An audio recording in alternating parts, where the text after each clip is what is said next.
Comment faire face aux critiques négatives? Salut, ici Dorian de Plateforme Bien-être, bienvenue dans cette nouvelle vidéo. Je reviens tout juste du stage en Auvergne et ça a été absolument phénoménal. Mais en fait, à chaque stage, c'est toujours plus puissant et voilà, il n'y a même pas les mots pour en parler. On était dans un endroit où on a pu exprimer vraiment, libérer des émotions de façon magnifique. Ça a été des cris, ça a été des pleurs, ça a été des rires, c'était absolument phénoménal. Et ce que j'ai envie de vous partager aujourd'hui, c'est que alors que pendant ces 4 jours, on était vraiment centré sur le cœur, sur l'âme, sur la bienveillance, eh bien, j'ai reçu des commentaires hyper négatifs, hyper acerbes, hyper critiques sur YouTube. Et j'étais très déconnecté en fait de la technologie, d'internet et tout ça, mais j'ai checké mes emails rapidement et j'ai vu ces critiques un soir et première réaction, ça m'a impacté. Et voilà, il s'est passé un vrai chemin et je me suis dit, mais c'est quand même assez étonnant, alors qu'on est dans ces 4 jours, on est vraiment centré à 100% sur le cœur et sur cette bienveillance que je reçoive ce genre de choses. Et je voyais bien qu'il y avait quelque chose qui n'était pas au clair parce que ça m'atteignait. Et j'étais un petit peu fatigué un soir et voilà, ça m'a impacté au moment où j'étais peut-être le plus fébrile. Et derrière, ça s'est vraiment apaisé. Et ce qui est très drôle, c'est que en revenant chez moi, donc j'ai voulu répondre à ces commentaires, parce que je réponds toujours avec beaucoup d'amour. Et en fait, il y en avait un qui avait été supprimé. Il y en avait un où la personne s'était excusée parce qu'elle s'était rendue compte qu'elle s'était emballée.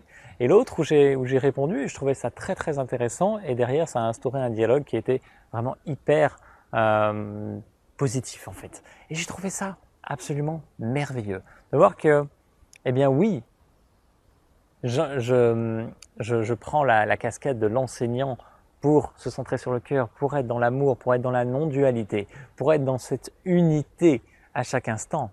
Et je reçois ces messages qui viennent m'impacter. Donc j'avais quelque chose, c'est comme si la vie vient me challenger et me dire « Coco, tu es en train de parler de telle chose, est-ce que toi, tu es vraiment au clair avec ça ?»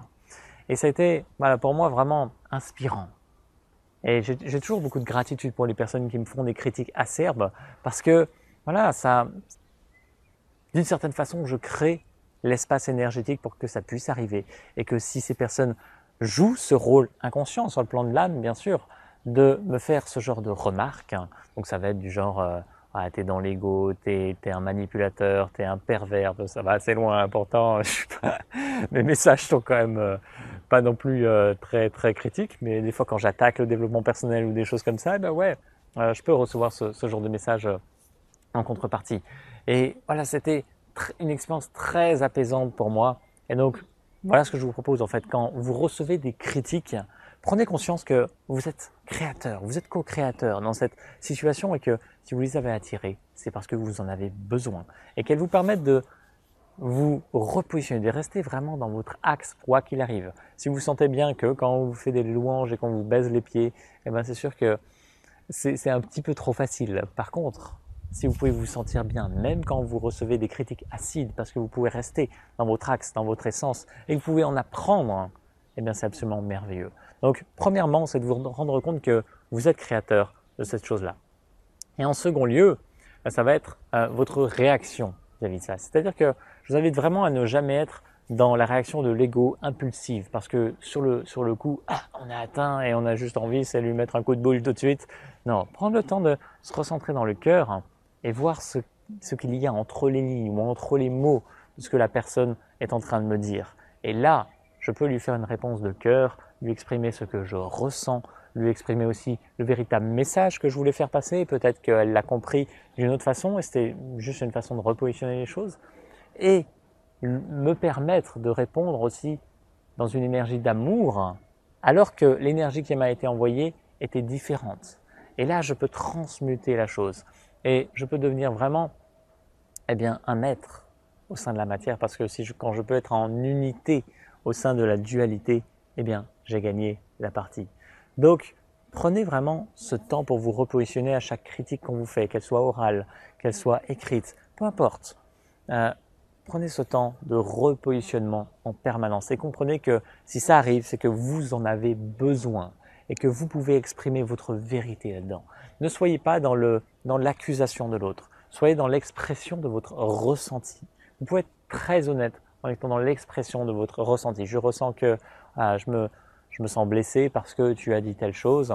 Et, et voilà, instaurer un dialogue simplement ou soyez vraiment dans l'amour. Moi, je souhaite toujours énormément d'amour, de paix, de bonheur aux personnes qui me font ce genre de message parce que je sais qu'elles en ont besoin aussi. Peut-être qu'elles étaient dans un état émotionnel à ce moment-là qui les a poussées à dire des choses qu'elles regrettent aussi.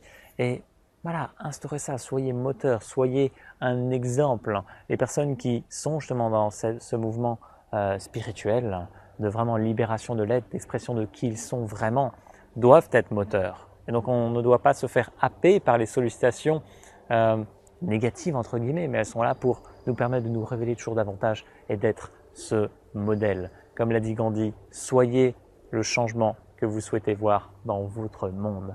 J'espère que ça vous inspire et vous permet de faire face plus facilement aux aléas de la vie ou quand vous vous sentez vraiment un peu chahuté. Je vous souhaite de vivre une merveilleuse journée et je vous dis à très très bientôt. Salut!